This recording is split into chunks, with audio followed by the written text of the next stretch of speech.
हिना को रिजेक्ट कर दिया है और वो अब वो फ्रेंड जोन हो चुकी है। तो तुम्हें मैं बता दूं कि हिना इन फ्यूचर देख लेना भाई, हमारी ताकी की वाइफ बनेगी। नेटफ्लिक्स वालों, कल के पेपर में अगर मैं फेल होता हूं तो उसमें तुम्हारी गलती होगी। तुमने ब्लू बॉक्स के सीजन 1 के 25 एपिसोड हिंदी डब में एक साथ जो ड्रॉप किया, जिसे मैंने देख लिया, जहां पर लास्ट एपिसोड को देखने के बाद मैं रो पड़ा, जहां पर मम्मी कसम खा के बोल रहा हूं कि किस तरह जब ताकी ने भाई अपनी ही नर्सरी की फ्रेंड हिना को उसके प्रपोजल को रिजेक्ट किया तो आंख से आंसू गिरने लगे। जहां पर मैं तुम्हें बता दूं कि तुम लोग ये सोच रहे होगे as a blue box fans जिन्होंने देख रखा होगा कि हिना को रिजेक्ट कर दिया है और वो अब वो फ्रेंड जोन हो चुकी है। तो तुम्हें मैं बता दूं कि हिना इन फ्यूचर देख लेना भाई, हमारी ताकी की वाइफ बनेगी, गर्लफ्रेंड भी बनेगी। अब तुम बोलोगे कि ये पॉसिबल ही नहीं है, तो देखो इसी वो डिस्कस करेंगे इस वीडियो में, जहां पर मैं तुम्हें पहले थोड़ा सा रिकॉल करूंगा इसकी स्टोरी, क्योंकि इसका सीजन 2 भी आने वाला है, और साथ में क्या क्या इंसिडेंट हुआ और ये क्या टेक प्लेस रखती है स्टोरी। जहां पर कहानी की शुरुआत होती है एक हमारे एमी हाई स्कूल, जो कि जापान के एक हाई स्कूल है, जिसमें कि हमें दिखाया क्या जाता है कि ताकि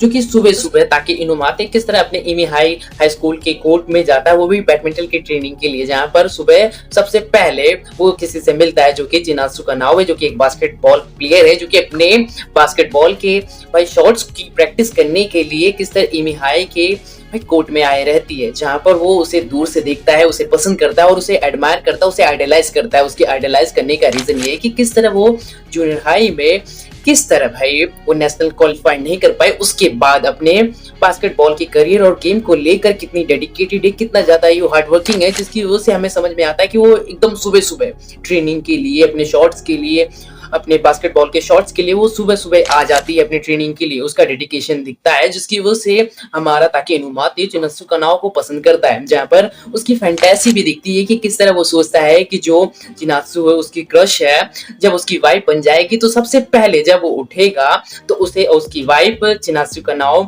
उसकी क्रश दिखेगी। उसकी ऐसी फैंटेसी रहती है और उसकी हार्ड वर्किंग की वजह से वो उसको आइडलाइज भी करता है और पसंद भी करता है। और सिंपल सी बात है, कोई भी भाई जिनात्सु कानाओ को क्यों नहीं पसंद करे। लड़की भाई फेमस है, क्यूट है, बास्केटबॉल में अच्छा खेलती है, लोग जानते हैं उसे, लोग मरते हैं, लड़के मरते हैं और वो भाव नहीं देती है, और उसकी बेबी कट वाले हेयर्स इतनी क्यूटनेस लाती है, तो कोई ना क्यों ना पसंद करे।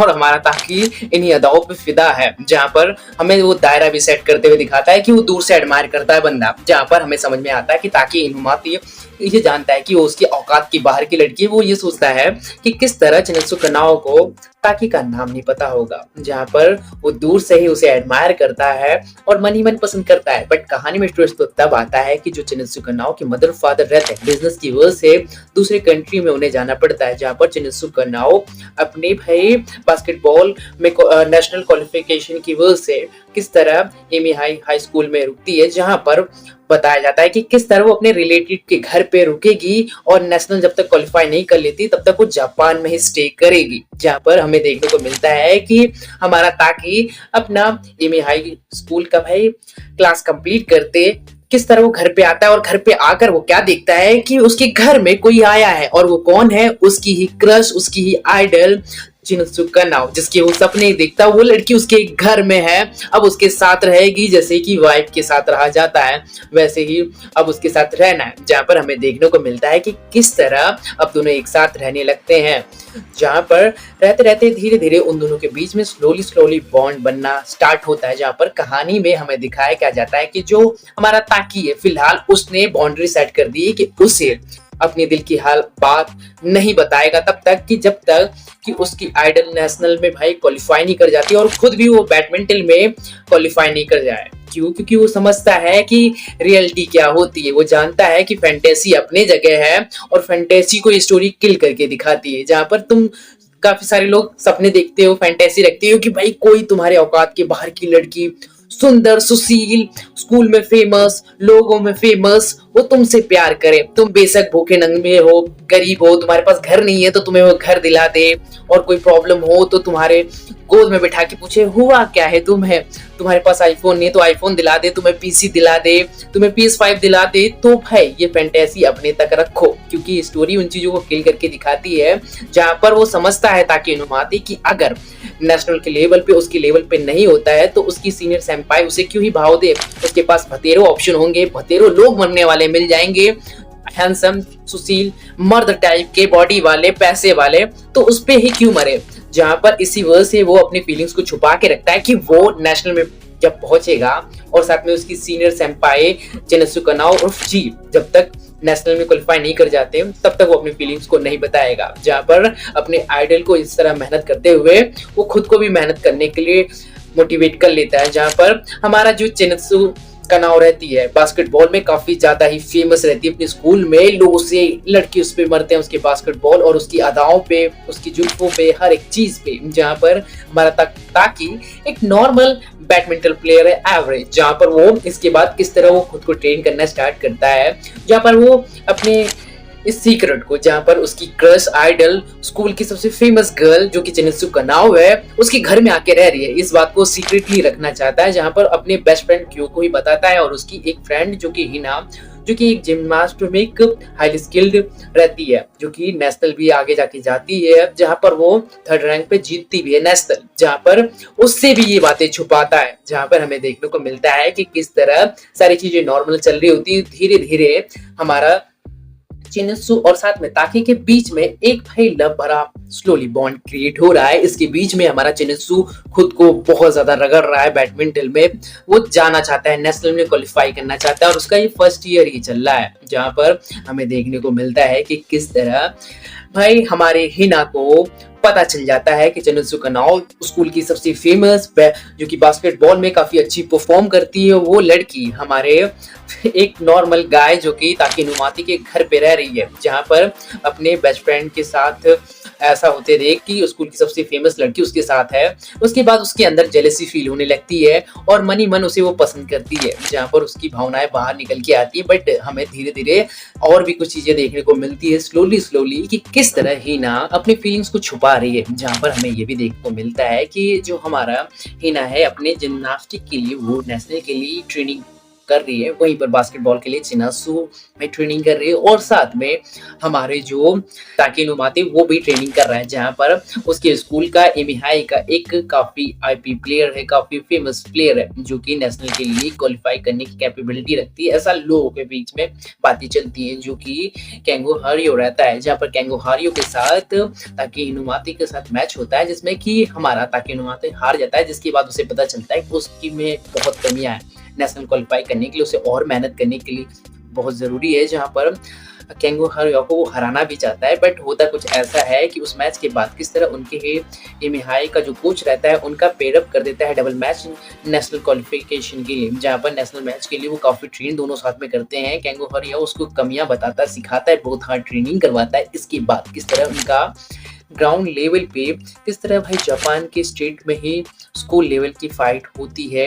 वो भी बैडमिंटन, जिसमें कर्यो हरियो और साथ में हमारा ताकी इनुमाती दोनों के दोनों हार जाते हैं। इसके बाद किस तरह वो नेशनल क्वालिफाई नहीं कर पाते हैं, जिसके बाद ताकी और ज्यादा मेहनत करता है और इतना ज्यादा मेहनत करता है खुद को बीमार कर लेता है और किस तरह फिर उसके बाद वापस से खड़ा होता है कि उसके पास 2 साल है, वो नेशनल के लिए फिर से ट्रेनिंग करेगा, प्रैक्टिस करेगा और खुद को इम्प्रूव करेगा। इसी के बीच में किस तरह फायरवर्क्स का फेस्टिवल आता है, जिसमें कि हिना हमारी ताकी के साथ डेट पे जाती है, सोचती है कि अपने फीलिंग्स को कन्फ्यूज करेगी, बट वहां पर चिनत्सु आए रहती है, जिसकी वजह से वो नहीं हो पाता है। चिनत्सु को थोड़ा डाउटफुल होता है कि ये फ्रेंड से कहीं ज़्यादा तो नहीं है और इसकी बचपन की फ्रेंड है, नर्सरी की फ्रेंड है, तो शायद से ये गर्लफ्रेंड बॉयफ्रेंड हो, डेट कर रहे हो, इस वजह से भाई कंफ्यूज दिखते हैं। जहाँ पर ताकि इस बात को एक्सप्रेस भी करता है कि ऐसा कुछ भी नहीं है। जहाँ पर हमें स्टोरी में और भी कुछ देखने को मिलता है कि किस तरह जो हमारे चिनत्सु कनाओ रहती है उसकी नेशनल क्वालिफिकेशन में वो हार जाती है, वो भी अपोनेंट से, क्योंकि उसकी पूरी टीम का भी प्रेशर उसके ऊपर रहता है और इसी वजह से वो हार जाती है। जहाँ पर उसका बर्थडे भी आता है, 17 बर्थडे, जिसे कि हमारा इनुमाकी मनाता भी है। इसी के बीच में हमें देखने को मिलता है कि किस तरह जो हमारी हिना रहती है उसे प्रपोज कर देती है फाइनली, जिसमें कि अपनी फीलिंग्स को कन्फेस करती है कि वो फ्रेंड से ज्यादा उसे देखती है। अगर वो इस बात को कन्फेस ना करे तो वो गिल्ट में रहेगी, जहाँ पर वो खुद को गिल्ट फ्री रखना चाहती है कि जिससे वो फ्रेंड बोलती है, अब उसे वो फ्रेंड की निगाहों से नहीं देख पाती है, उसको बॉयफ्रेंड की निगाहों से देखती है। इसी वजह से वो कन्फेस कर देती है, जहाँ पर वो बोलती है कि मुझे इस चीज़ का जवाब भी नहीं चाहिए, मुझे पता है कि तुम चिनात्सु को पसंद करते हो, तुम उसे बहुत प्यार करते हो, बट तुम टाइम ले लो, तुम मुझे आराम से इसका जवाब दे देना, मुझे जानना भी नहीं अगर नहीं भी देते हो। तुम पसंद करो। जहाँ पर हमें देखने को मिलता है कि हिना ताकि से कितना ज़्यादा प्यार करती है। जहाँ पर हमें ये भी समझ में आता है कि ठीक है यार, तुम प्यार करो, जो करना है करो। और वो खुद को ऑप्शन की तरह ट्रीट करवाने के लिए तैयार है कि अगर चिनासो जो स्कूल की फेमस लड़की है, अगर इसे मना कर देगी तो मेरे पास ही लौट के आएगा।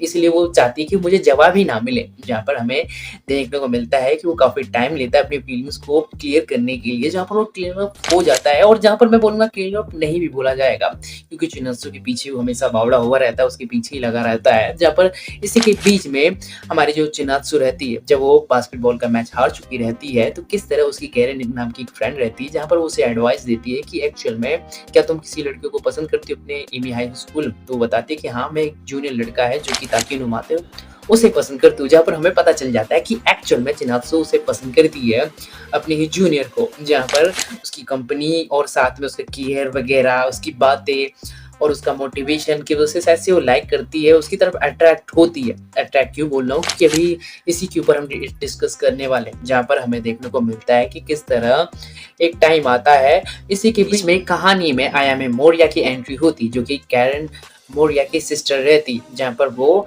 बैडमिंटन की भाई मैनेजर रहती है। जहाँ पर वो हिना से किस तरह मिलती है और ये भी देखती है कि वो ताकी को पसंद करती है। जहाँ पर ये बात पूछती है तो वो बताती कि हाँ, वो पसंद करती है। जहाँ पर हिना ये भी बताती कि उसे वो कन्फेस कर सकती है और साथ पे वो इंतजार कर रही है उसके जवाब पे। जहाँ पर होता कुछ ऐसा है कि जो ताकि नुमाते रहते हैं और साथ में हिना मोरिया को एक ऐसा सिचुएशन है, ऐसे कंडीशन में डाल देती है हमारी आयामे मोरिया, जहाँ पर एक दूसरे की फीलिंग को क्लियर कर लें। जहाँ पर काफी टाइम हो चुका रहता है ताकि नुमाते को ये फीलिंग जाने हुए कि हिना जो उसकी नर्सरी की फ्रेंड है उसे पसंद करती है, उसे प्यार करती है। जहाँ पर वो कहता है कि वो क्लियर है, अब वो जवाब देने के लिए तैयार है। जहाँ पर वो चिनात्सु को पसंद करता है वो एकदम क्लियर है। जहाँ पर वो उसकी फीलिंग्स को रिस्पेक्ट करते हुए जवाब भी देता है, अपनी फ्रेंडशिप को भी जवाब देते हुए कि वो उसे पसंद नहीं करता है। जहाँ पर वो पसंद भी नहीं करता और साथ में उसे वो फ्रेंड की निगाहों से ही देखता है और वो कभी पसंद भी नहीं कर पाएगा, ऐसा वो बोलता है। जहाँ पर हमारी हिना उसे चुप कराने की कोशिश करती है कि मुझे नहीं जानना, मुझे ऑप्शन बने रहना ठीक है, बट मुझे क्लियरनेस नहीं चाहिए इस चीज को लेकर। जहाँ पर हिना काफी टूट जाती है और तुम्हें पता है कि सच्चाई किसी को भी हजम नहीं होती है और ना किसी को भी पसंद नहीं होता है। इसी के बीच में हिना काफी डिप्रेस्ड भी हो जाती है। डिप्रेस्ड के साथ साथ वो रोने भी लगती है और उसका रोना लिटरली आंखों में नमी सी ला देती है खुद भी। जहाँ पर मैं बताऊं तो कि जो हमारे आयामे मोरिया रहती है उसकी वजह से ये क्लियरनेस तो मिल जाती है कि एक्चुअल में हिना को पसंद नहीं करता है, बट यहाँ पर वो कहानी को इन्फ्लुएंस करती हुई दिखती है क्लियरली कि जहाँ पर हमें ताकि को लेकर हमें गुस्सा आ रहा था कि बहन लौड़ा अभी तक हमें इन चीजों का जवाब नहीं दिया, हिना को लटका के रखा है, ऑप्शन की तरह ट्रीट कर रहा है। बट जब वो जवाब देता है तो हिना के जिस हिसाब के दिल टूटते तुम्हारे टूट जाता है कि रहन दो भाई, मत ही जवाब दो, हमें जवाब ही नहीं जानना। वो लिटरली चुपता है और लिटरली हमारे राइटर की इस एनिमे की भाई राइटिंग बड़ी ही जुम्मेश भरी दिखती है कि वो कितने प्यारे तरीके से चीज़ों को दिखा रहा है कि जो आयामे मोरिया है एक्चुअल में वो कहानी की मेन प्रोटैगनिस्ट की इमेज को क्लियर कर रही है। जहाँ पर वो साथ में हिना की फीलिंग्स को भी क्लियरनेस दे रही है कि एक्चुअल में वो तुमसे प्यार नहीं करता है। वो काफी ज्यादा ही इन्फ्लुएंस करती है स्टोरी को और खुद भी कहानी में इन्फ्लुएंस होती है। जहाँ पर उसकी थिंकिंग हमारे आयामे मोरिया की कुछ इस तरह रहती है कि वो लड़कों को एज अ ऑप्शन की तरह ट्रीट करती है। अगर किसी लड़की के अंदर उसे कोई भी कमी, चाहे चलना या फिर कपड़े या फिर बोलने का तरीका उसे नहीं पसंद आएगा तो वो छोड़ने से कतराएगी नहीं। आयामे मोरिया जहाँ पर कोई लड़का उसे प्रपोज करता है और उसे वो पसंद करती है तो उसे हाँ बोलेगी, उसके साथ डेट करेगी, अगर कोई चीज उसमें कमी दिखती तो उसे छोड़ देगी। जहाँ पर वो साफ बोलती कि मैं प्यार की भूखी नहीं हूँ। जहाँ पर उसके अंदर भी प्यार को लेकर हंगरनेस अब धीरे धीरे जगना स्टार्ट होता है। जहाँ पर वो देखती है कि हिना रो रही है, वो भी ताकि जैसी लड़की के लिए वो भी इतना ज्यादा ही। जहाँ पर हमें देखने को मिलता है कि किस तरह उसकी वो फ्रेंड भी बन जाती है, अच्छी खासी फ्रेंड। और जहाँ पर हमारा जो ताकि का बेस्ट फ्रेंड क्योको रहता है वो कहते उसको ये बातें बताती है। जहाँ पर इस दोनों के बीच में कहता है कि तुम प्यार जानती ही नहीं हो। जहाँ पर हमारे ताकि ने क्लियरनेस दी, अपनी सही फीलिंग्स को भी बताया कि वो नहीं प्यार करता है, वो सही है। जहाँ पर उस बात को लेकर लड़ती भी है कि तुम क्या जानते हो प्यार के बारे में। वो कहता है कि हाँ मैं बहुत कुछ जानता हूँ प्यार को, तुम क्या जानती हो। इसी के बीच में इस लड़ाई में हमें देखने को मिलता है कि ताकि का बेस्ट फ्रेंड क्योको क्यू और साथ में हमारे आयामे मोरिया के बीच में एक नोक झोंक हो रहा है, जो कि मुझे लग रहा है कि आने वाले फ्यूचर की भाई गर्लफ्रेंड बॉयफ्रेंड दोनों होने वाले। जो कि साफ ही इन चीज़ों से क्लियर दिखता है। जो लड़की आया मेमोरिया ये बोलती है कि मुझे प्यार की भूख नहीं है, उसके अंदर भी वो हंगरनेस प्यार को लेकर जागेगी। वो भी क्यों? की बदौलत जो कि एक एवरेज गाय है, जो ज़्यादा लुक वाइज़ अच्छा नहीं है, और हमारे आया मेमोरिया को सारे लड़के अट्रैक्टिव और हैंडसम पसंद है। जो कि वो हमारी बैडमिंटन की मैनेजर भी इसलिए बनी है क्योंकि वो एक हैंडसम बॉय के पीछे आई थी। उसके टाइप की लड़की के लिए, जहाँ पर उसका ये थॉट चेंज होगा, जहाँ पर उसे एहसास होगा कि एक्चुअल में प्यार होता क्या है, कि किस तरह पर्सन को चेंज कर देता है, उसके पर्सपेक्टिव को भी चेंज कर देता है, उसके नजरिए को चेंज कर देता है।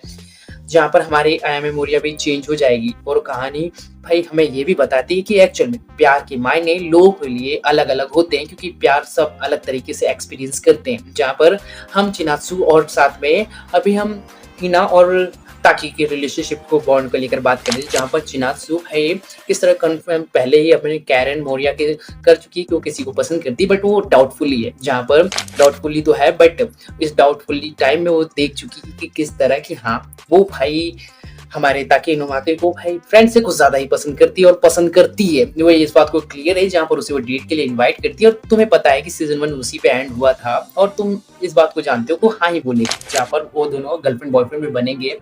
इसके बाद अब देखो, तुम ये बात मेरे वीडियो के स्टार्टिंग में सुने होगे कि हिना जो कि फ्यूचर की वाइफ और उसकी गर्लफ्रेंड बनेगी, तो वो कैसे बनेगी। तो देखो मैं पहले बता दूं कि हमारी जो चिनत्सु का नाव है एक्चुअली बड़ी ही वो है अपने बास्केटबॉल को लेकर काफी ज्यादा ही एडमायर और साथ में बहुत ज्यादा ही ऑब्सेस्ड है। इतनी ज्यादा ऑब्सेस्ड कि वो हमारे ताकि नुमाते को छोड़ने से भाई कतराएगी नहीं। क्यों? क्योंकि देखो हमारे बास्केटबॉल और प्लस रिलेशनशिप के बीच में उसे बैलेंस बना के रखना पड़ेगा। अगर कहीं पर भी उसने कम ज्यादा किया तो तुम समझ रहे हो दोनों ही बिगड़ जाएगा। अगर रिलेशनशिप को ज्यादा दिया तो किस तरह बास्केटबॉल का उसे करियर जा सकता है, जहां पर वो इस चीज को भाई बिल्कुल ही पसंद नहीं करेगी। अगर उसे लगेगा कि उसके बास्केटबॉल करियर उसके रिलेशनशिप की वजह से इन्फ्लुएंस हो रहा है, तो वो रिलेशनशिप के में ब्रेकअप कर लेगी और बस बास्केटबॉल को वो कुछ ज्यादा ही वैल्यू देगी। जहां पर मुझे लग रहा है सिचुएशन ऐसा होगा कि एनिमे के एंड होते होते, फिलहाल सीजन 1 तो एंड हो चुका है, सीजन 2 के अभी कुछ पता नहीं है कब तक आएगा, बट इस कहानी की एंडिंग होते हुए तुम्हें क्या दिखेगा, किस तरह हमारे जो चिनत्सु का नाव है बास्केटबॉल में अच्छा सा ऐसे परफॉर्म ना कर पाए रिलेशनशिप की वजह से, इसलिए वो ब्रेकअप कर ली। इसके बाद वो हिना को याद करे, जहां पर इसी वजह से नहीं लग रहा है, जहां पर मैं बता दूं कि चिनत्सु का नाव जो कि मुझे लगता है कि जेलसी भी फील कर सकती है, क्योंकि हमारे ताकि नुमाते जो नॉर्मल बैडमिंटन प्लेयर है, उसे हिना जैसी लड़की जो कि जिम्नास्टिक में भाई काफी रिफाइन और स्किलफुल है, जो कि नेशनल में 3rd रैंक भी हासिल की थी, वो बंदी पसंद करती है और उसे वो रिजेक्ट कर चुका है, और भी लड़कियां उसकी तरफ अट्रैक्ट होते हुए दिखती हैं, जिसकी वजह से जेलसी की वजह से वो किस तरह भाई अपने रिलेशनशिप को बिगाड़ दे। और साथ में मैं तुम्हें बता दूं कि ये भी हो सकता है कि चिनित्सु और ताकी के बीच में, जहाँ पर चिनित्सु के साइड से देखने को मिलेगा कि किस तरह जैसा वो ताकी को समझते रहे वैसे ना निकले, गर्लफ्रेंड बॉयफ्रेंड बनने के बाद चीजें चेंज हो, मन सा भर जाए। बड़ी चूजी होती हैं लड़कियां इन मामलों में, तो इस वजह से शायद से रिलेशनशिप उनका टूटे। तो किस तरह जो हमारी हिना रहती है किस तरह इसके बीच में वो डिप्रेस्ड और एंजाइटी से घिरी होगी कि उसका ही फ्रेंड ताकि नुमाते जिसे वो पसंद करती है उसने रिजेक्ट कर दिया। वो आंसर नहीं चाहती थी, वो ऑप्शन बनने के लिए तैयार थी, बट उसे क्लियरनेस दे दी है, जिसकी वजह से वो काफी डिप्रेस्ड आएगी और जिम्नास्टिक पे उसमें इम्पैक्ट पड़ेगा, जिसकी वजह से वो शायद से कहीं पर शिफ्ट हो जाएगी। जहाँ पर इसी के बीच में शायद से हमारे चिनित्सु का नाव बास्केटबॉल में भाई कुछ ज्यादा लीन होगी, रिलेशनशिप में टाइम नहीं दे पाएगी, जिसकी वजह से ब्रेकअप होगा। और इसके बाद किस तरह उसे समझ में आएगा कि हिना ही एक्चुअल ही उसकी प्यार है, और उससे वो प्यार करता है, जिसके बाद उसे ढूंढेगा, मनाएगा, समझाएगा, और उसे गर्लफ्रेंड भी बनाएगा और वाइफ भी बनाएगा। जहाँ पर मैं तुम्हें बता दूं कि जिसे तुम क्रश समझते हो वो तुम्हारा कभी प्यार नहीं होता, ज्यादातर यही होता है, क्रश होता है, क्योंकि वो दूर से बड़ी चमचमाती हुई बड़ी परफेक्ट दिखती है, बट जब उसके साथ रिलेशनशिप में जाते हैं तो रिलेशनशिप चल नहीं पाता है।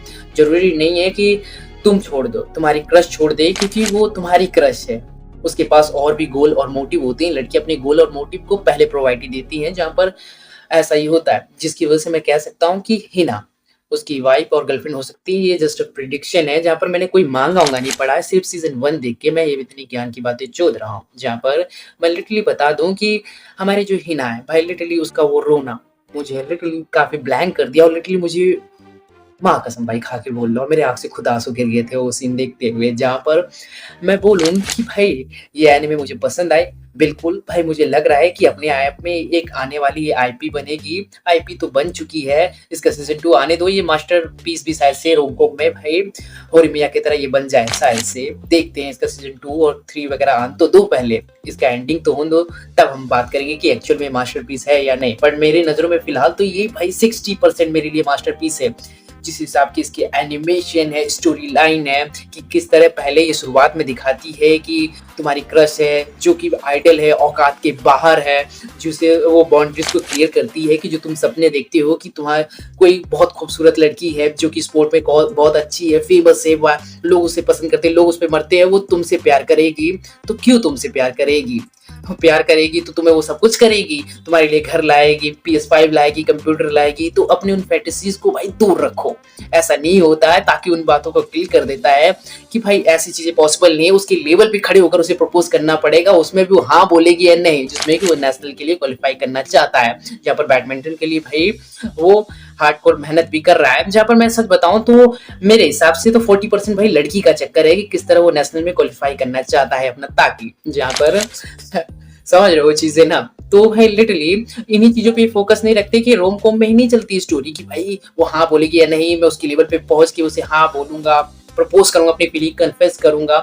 ये चीजों को घुमाती भी है कि एक्चुअल में कि अगर तुम अपने लव वगैरह में उन्हीं में घुसे रहोगे तो तुम करियर नहीं बना पाओगे, अपने बास्केटबॉल प्लेयर नहीं, नेशनल नहीं खेल पाओगे, अच्छे प्लेयर नहीं बन पाओगे, साथ में तुम बैडमिंटन नहीं खेल पाओगे। इन चीजों पे फोकस करती है, जिनमें कि ये हमारे स्पोर्ट की एनिमे में भी कन्वर्ट हो जाती है कि किस तरह स्पोर्ट की भाई चीजों को, हार्ड वर्किंग चीजों को ये आराम से दिखाती है। फिर धीरे धीरे ये किस तरह उसी के बीच में रिलेशनशिप को बिल्ड होते हुए एक दूसरे को देखना, एक दूसरे के मैचेस को देखना, ये सब चीजें दिखाना, जिसमें कि किस तरह दोस्त भी फील करने लगता है, फील और वो प्रपोज करना, बीच बीच में किस तरह फेस्टिवल वगैरह आना, उनमें ब्रेक वगैरह लेना, एग्जाम वगैरह, हर एक चीज को ये पॉइंट आउट कराती है। वो फीलिंग्स को मैं समझ पाता हूँ कि किस तरह ये अपनी चीजों को छोड़ती नहीं, अपनी कोर को, कि किस तरह इसका नाम फेमस है कि रोम कॉम प्लस ये स्पोर्ट का एनिमे है। इसी वजह से उन चीजों को कैरी करके लेके चलती है। जहाँ पर मैं बोलूंगा कि रोम कॉम को लेकर तुम डिसाइड ही नहीं कर पाओगे कि एक्चुअल में कि प्यार होता क्या है। जहाँ पर ये स्टोरी तुम्हें बोलती है कि तुम अपने प्यार को तब समझोगे जब तुम प्यार करोगे, जब एक्सपीरियंस करोगे, तुम्हारे शब्दों में अलग ही प्यार बन सकता है, प्यार की परिभाषा। जहाँ पर लिटरली मैं बोल रहा हूँ कि भाई जब चीजें चल रही थी, जब प्रपोज कर रही थी, मैं लिटरली ब्लैंक पड़ गया था कि क्या सही है, क्या गलत है, कौन गलत है, क्या सही हो रहा है, मुझे कुछ समझ में नहीं आ रहा। बस सिचुएशन चल रहा है, मजा आ रहा है। जहाँ पर ये ब्लू बॉक्स भाई मेरे हिसाब से 60% मास्टरपीस एनिमे है। फिलहाल इसको एंड होने दो, तब इसे पूरा कंक्लूड कर देंगे कि ये मास्टरपीस है या नहीं। पर इतना तो लिख के ले लो भाई कि आईपी बनेगी ही बनेगी। और भाई कहाँ हो एडिटर्स, तुम लोग कहाँ हो? एएमबी एडिट्स भाई हिंदी में आ चुकी है, क्यों नहीं बना रही, कोई बात क्यों नहीं कर रहा है इतनी मास्टरपीस एनिमे को लेकर? जहाँ पर नेटफ्लिक्स वालों भाई तुम में पोटेंशियल है कि तुम अच्छे एनिमेशन बना सकती हो, क्योंकि मैंने ध्यान से देखा कि तुम एक सिनेमैटिक भी देना जानते हो, कैमरे के एंगल्स को कि किस तरह हमारा कैरेक्टर शॉक में है तो उसके बैकग्राउंड में ऐसे कैमरे को फोकस करना, और हमारा कैरेक्टर आगे आ रहा है और उसके बैकग्राउंड की चीजें पीछे जा रही है। जहाँ पर मैं साफ साफ देख सकता हूँ कि किस हिसाब से तुमने कैमरा एंगल्स को भी फिक्स किया है, जैसे कि हमारी रियल लाइफ के सिनेमा में होती है कि किस तरह बैडमिंटन खेलता हुआ प्लेयर जब कॉक गिर रहा है तो किस तरह उसको स्लोली दिखाना, वो चीजें बताता है कि कितने ज्यादा ही एनिमेशन को लेकर सीरियस हो। साथ साथ में ये भी दिखता है कि जो हमारे ऑब्जेक्ट एलिमेंट्स है, चाहे सोज हो या डेक्स हो, किस तरह उनके शैडोज वगैरह दिखते हैं, जो कि अच्छे प्रोड्यूस होते हैं, जिससे पता चलता है कि रियल लाइफ से बना के एनिमेट किया है, उन्हें ब्लेंड कर दिया है। जहाँ पर हमारे बास्केटबॉल के टेक्सचर दिखते हैं कि एक्चुअल में बास्केटबॉल ही, वो लिटरली काफी प्यारे लगते हैं। मुझे पता चलता है कि ब्लू बॉक्स के एनिमेशन भी बड़ी प्यारे हैं, जहाँ पर ये न केवल भाई स्टोरीज वाइज लव के कंफ्यूजन, स्पोर्ट्स की भाई मोटिवेशन को लेकर ही नहीं अच्छी है, ये भाई अपनी एनिमेशन की वजह से भी अच्छी है। जहाँ पर तुम बताना ब्लू बॉक्स को लेकर तुम क्या सोचते हो, जहाँ पर तुम बताओ कि क्या अच्छे नस्सू बनाओ कि ये रिलेशनशिप वो भी ताकि के साथ चल पाएगा। मुझे तो कम ही चांस लग रहा है, क्योंकि भाई उम्र में भाई ताकि छोटा है, जहाँ पर लड़का बड़ा होता है तो सेंस बनाता है, लड़की थोड़ी छोटी होती है तो चलती है, और ये चीजें चलती आ रही है। जिसकी वजह से मुझे ये भी लगता है, इसी वजह से एक और रीजन है जिसकी वजह से हिना, मुझे लगता है कि हिना इसकी वाइफ और गर्लफ्रेंड आगे जाके बने, जो कि मेरी सिर्फ प्रेडिक्शन है। एक तरफ से तुम बोल सकती हो कि मैं हिना का फैन जैसा साउंड कर रहा हूँ, शायद से मैं साउंड करता हुआ लग रहा हूँ, इसमें कोई गलत बात भी नहीं है, अपने पर्सपेक्टिव को रखना। जहाँ पर मैंने तुम्हें एक तरफ से इसके सीजन 2 से पहले इसके रिकैप वगैरह भी देने की कोशिश की, स्टोरी भी एक्सप्लेन करने की कोशिश की। तुम बताना कि तुम ब्लू बॉक्स को लेकर क्या सोचते हो। जहाँ पर भाई मैं इतना ही बोलूंगा कि प्लीज यार कोई अगर ब्लू बॉक्स का एनिमे फैंस गलती से यहाँ पर आ गया है तो मुझे अपनी ओपिनियन बताना कि तुम किस किस वजह से चिनात्सु को पसंद करते हो और किस वजह से हिना को, और तुम किसे चाहते हो कि ताकि के साथ उसका रिलेशनशिप चले, उसकी गर्लफ्रेंड भी बने और उसकी वाइफ, हिना या फिर चिनात्सु। मैं तो सब साफ बताऊं तो मैं हिना को चाहता हूं कि हिना उसकी वाइफ बने। जहां पर ओपिनियन प्लीज कमेंट में बताना। और भाई आज के वीडियो में इतना ही, मिलता हूँ किसी नए वीडियो में किसी नए टॉपिक के साथ। तब तक बाय बाय, टेक केयर।